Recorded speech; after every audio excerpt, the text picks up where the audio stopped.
እንደምን ከረማችሁ ወገኖች፣ ወንድማችሁ ፓስተር ዶክተር አበባየሁ ነኝ። ዛሬ በአንድ አጭር መልእክት ደግሞ ወደ እናንተ መጥቻለሁ። ሰው ማን ነው በሚል እንደ ሰው ስብዕናችን ባለ ማንነት ውስጥ አጭር ሐሳብ እንድንነጋገር ፈልጋለሁ። ማንኛውም ሰው ራሴን ጨምሮ በሁለት መለኮታዊ ተፈጥሯዊ ማንነታችን መረዳት ማወቅ እጅግ ይጠቅማል ብዬ አስባለሁ። ወገኖቼ ሰው ሁሉ ራሴን ጨምሮ ሰው በሽተኛም ነው፣ ሰው ክቡርም ነው። አዎ ሰው በሽተኛ ነው፣ ሰው ክቡር ነው። ይህንን በምልበት ሰዓት ላይ በተለይ ሰው በሽተኛ ነው ስል ይህ ቃል ትንሽ ሊያስደነግጠን ይችል ይሆናል። ግን መለኮታዊ እውነቱ ይሄ ነው። በሽተኝነታችን ሊያስደነግጠንም ሊያሳፍረንም ሊያስፈራራንም አይገባም። ሰዎች ነን። እንደ ሰውነታችን ብዙ ድካም፣ ብዙ ጉለት፣ ብዙ ነቀፋ፣ ብዙ ችግሮች በውስጥ ማንነታችን፣ በባህሪ ማንነታችን፣ በግንኙነት ማንነታችን፣ በአስተሳሰብ ማንነታችን ውስጥ አለብን። ይህን መልእክት በማስተዋል በማድመጥ ወገኖቼ ትክክለኛውን መረዳት መያዝ ይቻላል ብዬ አስባለሁ። ሰው ሁሉ ደግሞ ክቡርም ነው። ለዚህ ነው ሰው ሁለቱንም ማንነት ይዟል ብዬ ያልኩት። ሰው በሽተኛም ነው፣ ሰው ክቡርም ነው። ክቡርነታችን ማንኛውም ሰው ክቡር ነው። ይህ ደግሞ እጅግ ደስ ያሰኘናል፣ ያኮራናል። ከራሳችንም ሆነ ከሌላው ሰው ጋር ላለን ህብረት እጅግ መልካም ማንነት እንደሆነ እረዳለሁ። እንግዲህ ለዚህ ሐሳብ መነሻ የሆነኝ የመጽሐፍ ቅዱስ ክፍል ሐዋርያው ጳውሎስ በመጽሐፍ ቅዱስ ስለዚህ ይላል፣ እኛ ካሁን ጀምሮ ማንንም በሥጋ እንደሚሆን አናውቅም፣ ክርስቶስንም በሥጋ እንደሆነ ያወቅነው ብንሆን እንኳ አሁን ግን ከእንግዲህ ወዲህ እንዲህ ወይም እንደዚህ አናውቀውም ብሎ ጳውሎስ በሁለተኛው ቆሮንቶስ መልእክት ምዕራፍ 5 ቁጥር 16 ላይ ይናገራል። ይህ ብቻ አይደለም። በዛው መጽሐፍ ክፍል ውስጥ ጳውሎስ ሰውን በክርስቶስ አውቃለሁ፣ በሥጋ እንደሆነ አላውቅም ወይም ከሥጋ ውጪ እንደሆነ አላውቅም ብሎ እንደገና በሁለተኛው ቆሮንቶስ ምዕራፍ 12 ቁጥር 2 ላይ ይናገራል።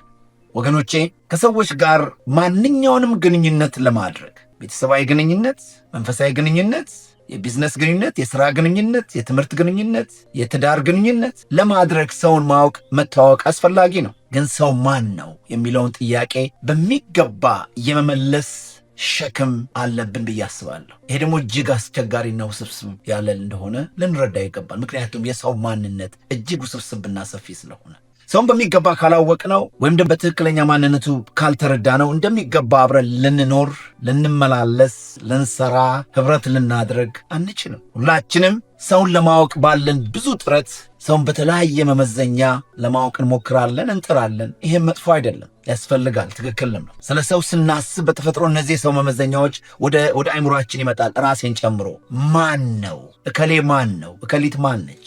ምንድን ነው የሚሰራው? ምንድን ነው የምትሰራው? የት ይኖራል? የት ሀገር ልጅ ነው? የት ሀገር ልጅ ነች? ገቢው ምንድን ነው? ተምሯል? አልተማረም? በማህበረሰቡ ውስጥ ያለው ተቀባይነት ምን ያህል ነው? ኃያል ነው? ደካማ ነው? ሀብት አለው? ሀብት የለውም? ሀብት አላት? ሀብት የላትም? የኑሮ ደረጃዋ ዝቅተኛ ነው? ከፍተኛ ነው? ታማኝ ነው ወይንስ ታማኝ አይደለም?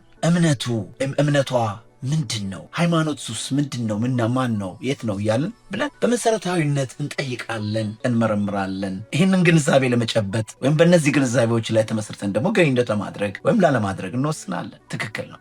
ነገር ግን ወገኖች ችግሩ እነዚህ ጥያቄዎች በትክክል መመለሳችን ሰውን በሚገባ እንድንመዝነው፣ እንድናውቀው፣ እከሌ ነው ብለን በትክክል ሙሉ ለሙሉ እንድንረዳው፣ እንድናውቀው በቂ አቅም ያላቸው መለኪያዎች አለመሆናቸውን ልንረዳ ይገባል ብዬ አስባለሁ። በእነዚህ መመዘኛዎች ሰውን መዝነን ሰውን እከሌ ነው፣ ይሄ እከሌ ነው፣ እከሊት እከሌ ናት ብለን መዝነናቸው ከጨረስን በኋላ ወደ ግንኙነቶች ውስጥ ገብተን ብዙ ዲስአፖይንትድ የሆንበት፣ ብዙ የተሳሳትንበት፣ ብዙ የተማረርንበት፣ ወይኔ እዚህ ግንኙነት ባልገባው፣ በዚህ አይነት ህብረት ውስጥ ባልቆምኩ ያልንበት ብዙ ጊዜዎች ይኖራሉ፣ ነበሩም። ምክንያቱም እነዚህ መመዘኛዎች ሰውን የመመዘን በቂ አቅም ስላልነበራቸው።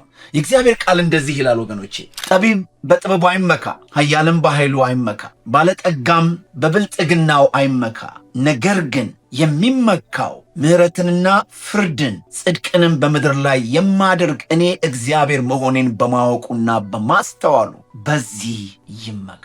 ደስ የሚያሰኙኝ እነዚህ ናቸውና ይላል እግዚአብሔር። በትንቢተ ኤርምያስ ምዕራፍ 23 ቁጥር 24 ላይ የእግዚአብሔር ቃል እንደዚህ ብሎ ይናገራል።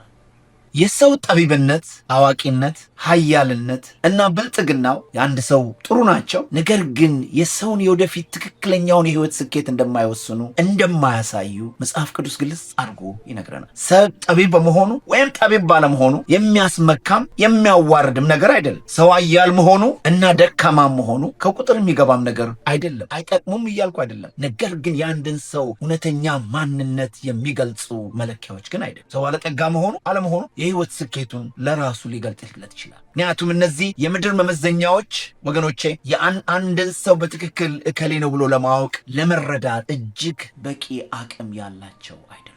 ጠቢብ የሆኑ አዋቂን የተባሉት የመሰሉት ጥሩ ናቸው፣ ትልቅ ናቸው፣ በጣም የተማሩ ናቸው ያልናቸው ብዙ የህይወት ነቀፋ፣ ብዙ የህይወት ጉለት፣ ብዙ የህይወት ዲስአፖይንትመንት በሰዎች ህይወትና በራሳቸው ህይወት ላይም ሲያልፍ እናያለን፣ እያየንም ነው። ሰውን እግዚአብሔር በሚመዝንበት መመዘኛ መዝነነው ካላወቅነው በስተቀር ወገኖቼ በፍጹም በትክክል ልናውቀው አንችልም። እነኛ ቅድም ያልኳቸው ነገሮች አያስፈልጉም ግን እያልኳቸው አይደለም። ስለዚህ ሰውን በእግዚአብሔር መለኮታዊ ማንነት መመዘኛ በተለየ መልኩ በስጋ መዝነነው እንሳሳታለን እንጂ ትክክል ልንሆን አንችልም። ስለዚህ ወገኖቼ ሰውን በትክክል ልንመዝን የምንችለው በክርስቶስ ኢየሱስ ስንመዝነው ብቻ ነው። ቃሉ ቅድም እንደተናገርኩት ጳውሎስ እንዳለው ስለዚህ እኛ ካሁን ጀምሮ ማንንም በስጋ እንደሚሆን አናውቅ፣ ክርስቶስንም በስጋ እንደሆነ ያወቅነው ብንሆን እንኳን አሁን ግን ከእንግዲህ ወዲህ እንደዚህ አናውቀውም ብሎ ጳውሎስ በሁለተኛ ቆሮንቶስ ምዕራፍ 5 ቁጥር 16 ላይ አንድ ውስጡ ቁርጥ ያለለት ነገር እንዳለ እዚህ ቃል ላይ እንመለከታለን።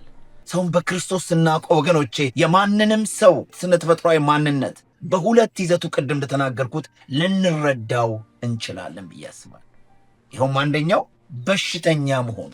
በሽተኛ ማለት ወገኖቼ ጉድለት ያለበት፣ እርዳታ እገዛ የሚፈልግ፣ የሚታዘንለት፣ ደካማ፣ በራሱ ብቻውን መቆም የማይችል፣ ብዙ ነቀፌታ፣ ብዙ ችግር ያለበት ማለት። በሽተኛ ሆስፒታል ውስጥ እንደምናይ፣ አልጋ ላይ ተኝቶ እንደምናይ እንደዛ ደካማ ማለት።